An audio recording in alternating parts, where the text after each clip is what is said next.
As to the game, here's the conventional wisdom on the game from the sports drive-bys, the expert analysts who have, at least the ones I've had time to read, and I just did that this morning.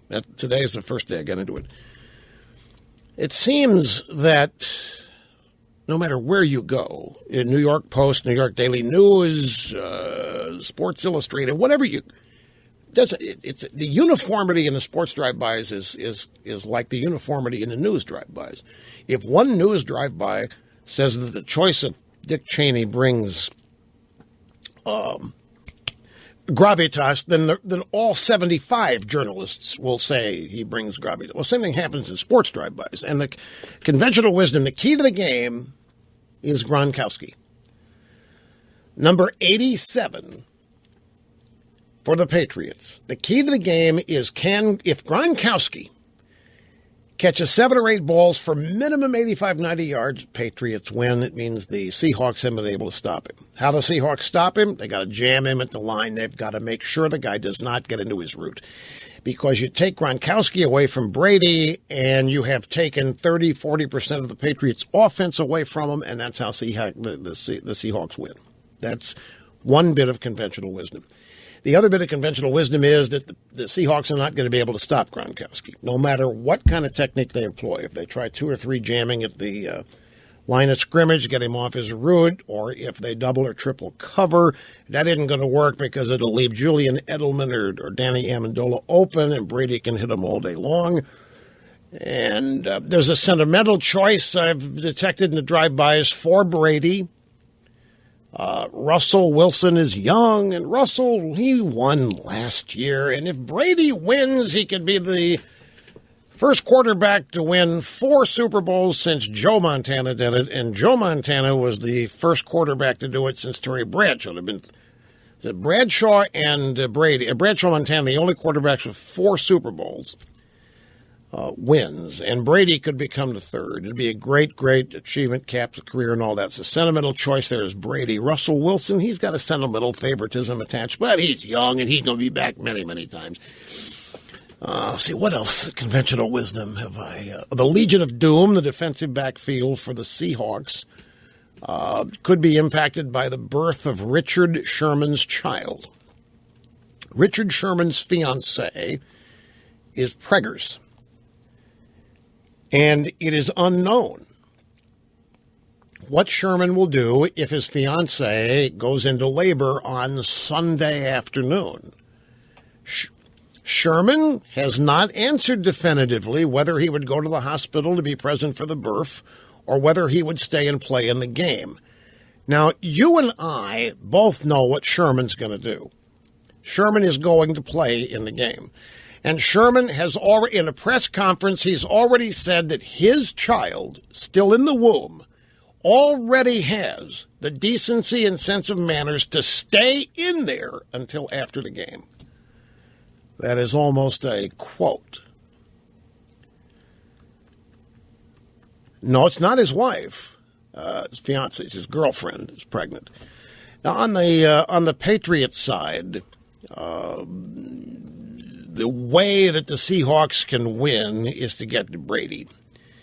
And the key on the Seahawks defense is Michael Bennett. Keep a sharp eye on sometimes plays defensive end, sometimes outside linebacker. Michael Bennett, who is perhaps the best pass rushing defensive lineman, outside linebacker in the NFL today by reputation.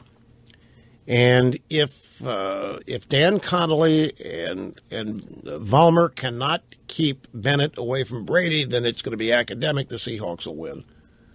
So this is the conventional wisdom thinking on both sides. Now, the outcome of the game is not conventional wisdom. Some expect a low-scoring game because the defenses are powerful, hard-hitting, and aggressive. And I haven't seen anybody who expects a blowout. And I've found very few reporters who even expect a high-scoring game. Most of the reporters I've read think it's going to be in the teens, like 19-15, 16-13. Some say one team might score in the 20s. I guess if and I haven't read them all, but it seems to me that the sports drive-bys I have read, the majority, I'm picking the Patriots to win. And that's pretty much it. That's just what the analysts that I've read think. I haven't applied my own thought to this. And I think it's the first Super Bowl in I don't know how many years where that's happened. By the way, Stephen Limbaugh is with a PH. Stephen with a PH, not a V in there.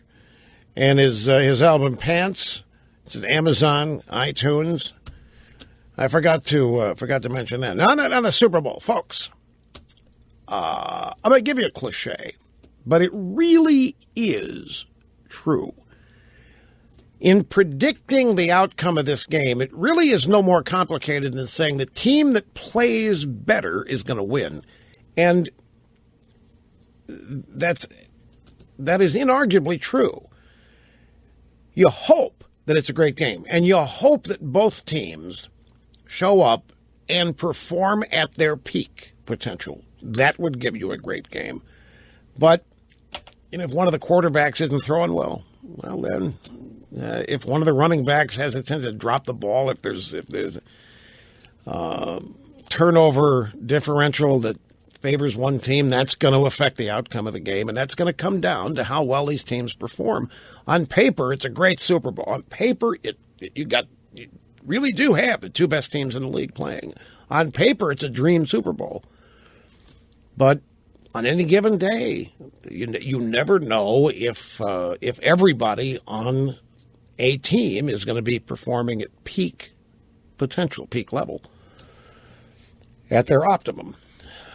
Brady's got a cold, for example. You just don't know if that's going to have any impact. If the Seahawks pass rush is anywhere like the Giants pass rush, the last two Super Bowls where the Giants played the Patriots, then the Seahawks are going to win this thing. That would come down as the offensive line of Patriots. Are they going to have a good day? And these are the things that you can't predict. You can't predict karma or any of the things that determine whether or not athletes are going to be playing at their best. Now, when experts start handicapping and predicting winners, you'll note that even though they don't say so, they're all doing it on the basis that both teams are going to show up and be their best. And normally in a Super Bowl, there's one team that is usually acknowledged better than the other. So that if that team shows up and performs at its peak level, it's no doubt they're going to win, barring unexpected turnover, but that even impacts whether they're playing their best. This is pretty evenly matched. The way these teams score points is different, though. Patriots do not have a running, scrambling quarterback. Brady pretty much locked there in the pocket. Russell Wilson, totally opposite, totally different. Look at that game between the Seahawks and the Packers. The Seahawks didn't show up for the first 55 minutes. If the Packers had just kept playing as well as they had the first 55 minutes, they would have won the game. But something happened. And the coaches will tell you they have no idea why momentum shifts. If they could coach that, then they would never have heart attacks and they would never get fired. But you can't determine what's going to shift momentum. You don't have a home crowd in a game like this, so that's also a factor. So it's really, when both teams evenly match like this, it's hard to predict it. It is going to come down to which of these two teams blows it, or which of the two teams just outperforms the other. And that's Belichick's point. Previous experience doesn't matter. It's who play. Belichick's got this trick. Pre-game, he plays a horse race for his team, and he stops it at every turn and takes bets. Players bet who's going to win. He stops at a halfway point, takes more bets. Stops at the third turn, final turn before the final, one more round of bets. And then it's over and he wins, and he says, do you realize what we just did didn't matter? Didn't matter who was in first place at the first turn. Didn't matter who was in first place at the third turn. None of that mattered. What mattered is who was in first place when it was over.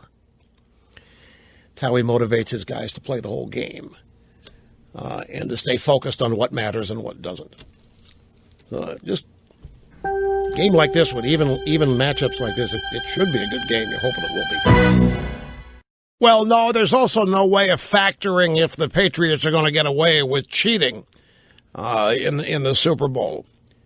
So that's another factor, too. I mean, people are going to be thinking about that. I mean, you can't. I'm not accusing them of it.